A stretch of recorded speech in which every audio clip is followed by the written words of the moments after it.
สวัสดีพ่อแม่พี่น้องป้องปรายเบิดซุคนเนาะ FC ทั้งช่องหมวกกลุ่ม Channel เนาะมื้อนี้ก็สิมาสรุปให้พี่น้องคือเก่าเนาะสำหรับเวลาพัฒนาเนาะพี่น้องเนาะของงวดวันที่17เด้อพี่น้องเด้องวดมื้ออื่นเนาะสำหรับสุดสรุปเนาะ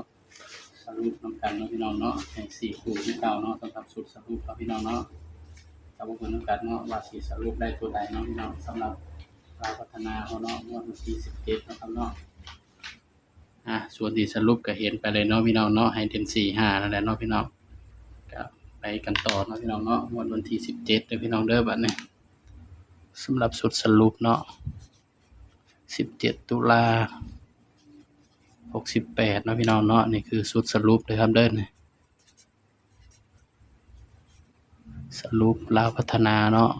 ก็ให้4คู่เนาะครับเนาะนี่สำหรับสรุปนี่บางให้แค่4คู่เด้อพี่น้องเด้อนี่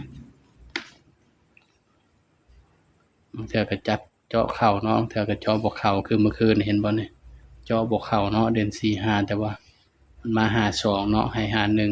53 6 52ก็เป็นตาเสียดายอยู่เนาะพี่น้องเนาะก็มาเบิ่งนำกันเนาะสำหรับสรุปงวดที่17สิได้เด่นตัวใดพี่น้อง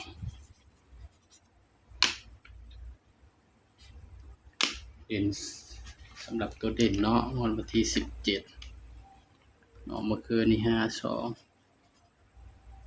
91สรุปมันก็ได้6 7คือเก่าเนาะพี่น้องเนาะแต่ว่า 1 52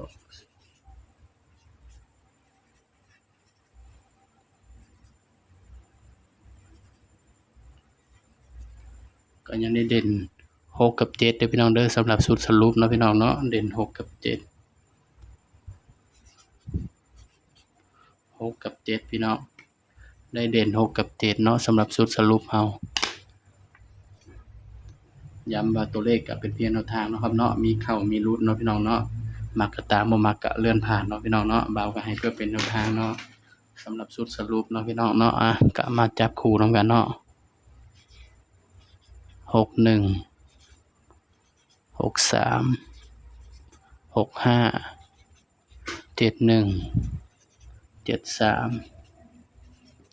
75นี่เด้อพี่น้องนี่คือสุดสรุปเนาะบางครั้งก็เจาะเข้าเนาะบางเทื่อก็เจาะบ่เข้าเนาะแต่ว่าตัวเด่นนี่ก็เข้าอยู่นะพี่น้องสำหรับเด่นเบอร์อื่นเนาะเด่น6พี่น้องนี่ให้เด่น6เด้อพี่น้องเด้อเบอร์อื่นเนาะสำหรับสุดสรุปลาวพัฒนาเนาะครับเนาะมาเบิ่ง3ตัวมิดเดียวพี่น้อง3ตัวมิดเดียวเนาะครับเนาะนี่0 6 3นี่เด้อพี่น้องนี่ก็ให้เพื่อเป็นแนวทางเท่านั้นเด้อพี่น้องเด้อย้ำว่าตัวเลขก็เป็นเพียงแนวทางเนาะมีเข้ามีหลุดพี่น้องสำหรับคลิปนี้บ่าวก็ฝากไว้เพียงส่ำนี้เนาะอย่าลืมกดไลค์กดแชร์กดติดตามหมวกกลุ่ม Channel ด้วยเด้อพี่น้องเด้อสำหรับคลิปนี้ก็สวัสดีครับ